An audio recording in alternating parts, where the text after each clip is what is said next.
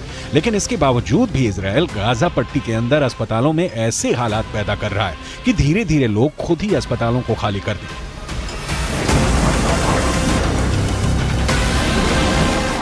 एक फिलिस्तीनी अखबार में एक खबर छपी है कि फिलिस्तीन के एक अस्पताल के सर्जन ने दावा किया है कि अस्पतालों में एनेस्थीसिया नहीं है, इसीलिए बगैर सुन्न किए ही सर्जरी की जा रही है।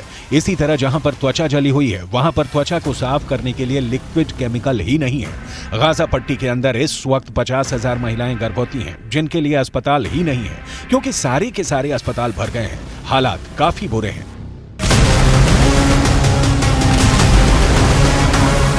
इजरायल पर यह आरोप लगाए जा रहे हैं कि वो गाजा पट्टी के लोगों को सिनाई द्वीप में भेजना चाहता है, इसीलिए उसने लगातार मानव जीवन के उपयोग में आने वाली चीजों को खत्म किया है।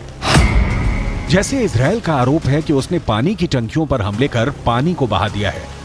जबालिया कैंप की एक ऐसी पानी की टंकी पर एयर स्ट्राइक की गई है जहां से 60,000 लोगों को पीने का पानी मिल रहा था। ऐसे में जब लगभग सभी लोग इजरायल से अपील करके थक चुके हैं, अब एक बार फिर कतर ने यह बीड़ा उठाया है कि किसी तरह युद्ध विराम किया जा सके, और इसके लिए कतर के अमीर ने जमीन आसमान एक कर दिया है। कतर के अमीर शेख तमीम बिन अहमद ने यूएई के सुल्तान शेख मोहम्मद बिन जायद से मुलाकात की है। हमास के सर्वोच्च नेता इस्माइल हनिया ने अपनी लोकेशन बदली है और वो मिस्र पहुंच चुका है, जहां उसकी मुलाकात मिस्र के राष्ट्रपति अल सीसी से संभावित है। मिस्र में कतर के अमीर भी पहुंच चुके हैं।